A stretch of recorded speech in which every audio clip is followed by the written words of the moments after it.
हर खबर पर होगी आपकी पकड़। डाउनलोड कीजिए एबीपी लाइव ऐप।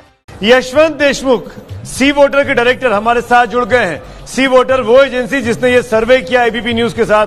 और मैं ये बोल सकता हूं यशवंत, जब आप मेरे साथ लाइव हैं इस वक्त, कि मेरे ख्याल से, मैं बाकी चैनल तो नहीं देख पा रहा हूं, लाइव पे हूं सुबह 6 बजे से, मेरे ख्याल से अब तक का सबसे सटीक विश्लेषण अब तक का, दोपहर में 11 बजे तक का हमारा ही रहा है। जो हम कह रहे थे उसी तरफ चीजें जाती हुई दिखाई दे रही हैं। यशवंत।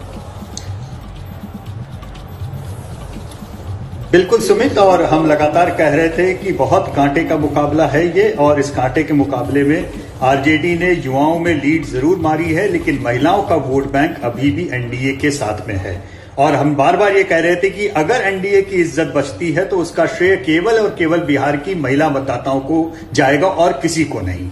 और बिल्कुल उसी लाइन पे जा रहा है। और जो आंकड़े अभी हमारे सामने हैं, मैंने 77 सीटों की मार्जिनल सीट्स की बात की थी, आपको सुमित बताया था कि इन 77 सीटों पे सारा खेल होगा। इस समय उन 77 में से 40 पर एनडीए है और 37 पर महागठबंधन आगे चल रहा है। अब आप ये देखिए कि उन मार्जिनल्स के अंदर भी किस तरीके का बिल्कुल बराबरी का एकदम खेल है।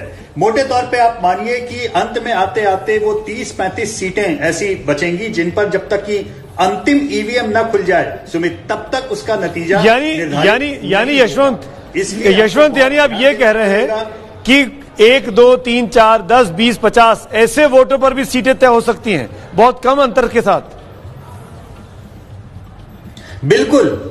बिल्कुल, मतलब आपको मैं अभी जो बता रहा हूं उसमें 36 सीटें ऐसी हैं जिसमें 1000 से नीचे का मार्जिन हो सकता है कि अंत में निकले। इस समय मैं जो देख रहा हूं 36 सीटों में करीबन 20 सीट पे एनडीए आगे है, 16 सीट पे महागठबंधन आगे है। तो आप ये समझिए कि एक तो किसी भी साइड में, पहली बात तो ये मान लीजिए, हम लगातार कह रहे थे कि ये बेहद कांटे का मुकाबला है, एक सीट पर कांटे की लड़ाई होने वाली है। इसलिए बिहार की जनता को इस टर्नआउट के लिए और इस बेहद कांटे के मुकाबले के लिए हमको बधाई देनी चाहिए। दूसरी चीज, हम लोगों ने सवेरे से, जब से काउंटिंग शुरू हुई सुमित, 2 घंटे के अंदर हमने 243 ट्रेंड्स को रिपोर्ट किया एबीपी नेटवर्क के ऊपर। सी वोटर के सारे पत्रकारों ने, ये पत्रकारिता की लीड है, ये मार्केट रिसर्च की नहीं, ये पत्रकारिता की लीड है। नंबर 3 कि अभी भी खेल पूरी तरह खत्म नहीं हुआ है। ये मार्जिनल सीट्स, हर एक वोटिंग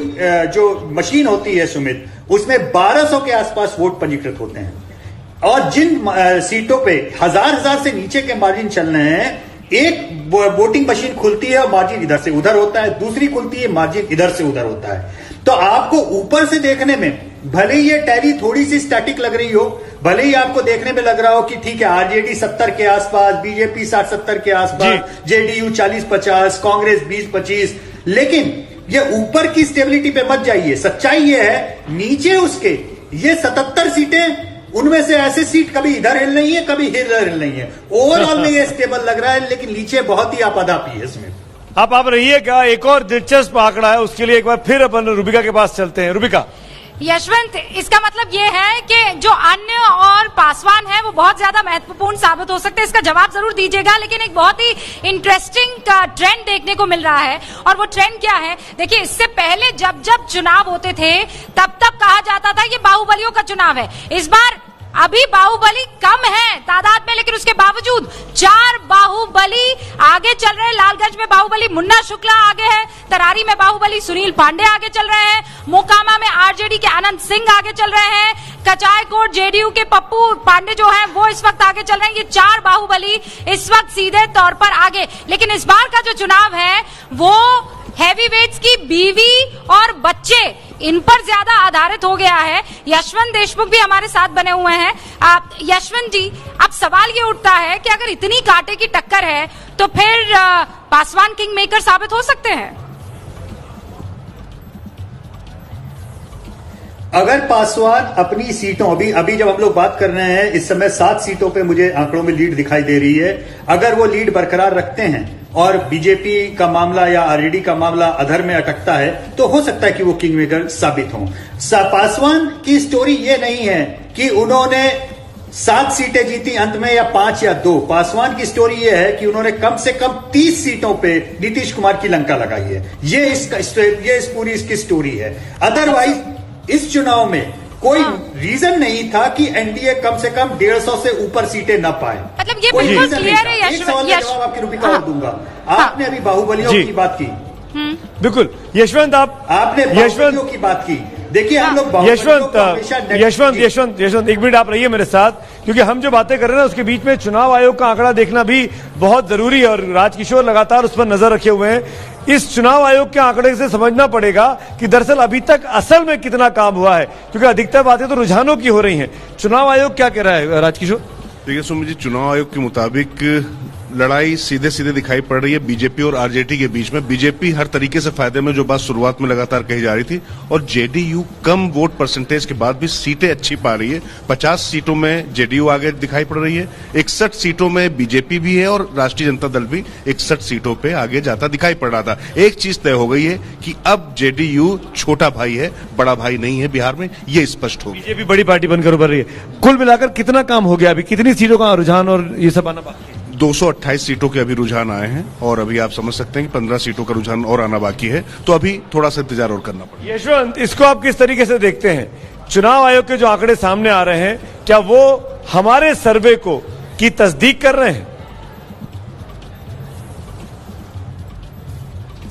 बिल्कुल तस्दीक कर रहे हैं और कितने क्लोज सीटों के ऊपर भी तस्दीक कर रहे हैं। और सुमित, हम ये भी ध्यान रखें कि हमारे आंकड़े जो अभी आ रहे हैं स्क्रीन पे और चुनाव आयोग के आंकड़ों में कम से कम 1 या 2 राउंड का गैप है, क्योंकि चुनाव आयोग की एक ब्यूरोक्रेटिक प्रक्रिया है। वो कई सारे चीजों पे से साइन होने के बाद में ही रिजल्ट बाहर की ओर आते हैं, जबकि हमारे जो पत्रकार हर पोलिंग बूथ पे हर सीट के लिए मौजूद हैं, वो पत्रकार जो भी सामने स्क्रीन पे उस समय हो रहा है ये उसको रिपोर्ट कर रहे हैं। तो जो चुनाव आयोग की टैली है वो भी धीमे धीमे करके उसी ओर कंसोलिडेट होगी जो हमारी टैली दिखाई दे रही है। हालांकि आधिकारिक तौर पे चुनाव आयोग के ट्रेंड को सही मानना चाहिए। दूसरी चीज कि जो वोट शेयर का आंकड़ा है, आप ये देखिए, हम लगातार कह रहे थे कि बीजेपी जेडीयू से कम सीटों पे चुनाव लड़ रही है, लेकिन 20% से ऊपर बीजेपी वोट लेके जाएगी। इस समय तकरीबन 21%, मैं अगर गलत नहीं हूं तो चुनाव आयोग की वेबसाइट पे 21% के आसपास बीजेपी को वोट शेयर है, जबकि जेडीयू का वोट शेयर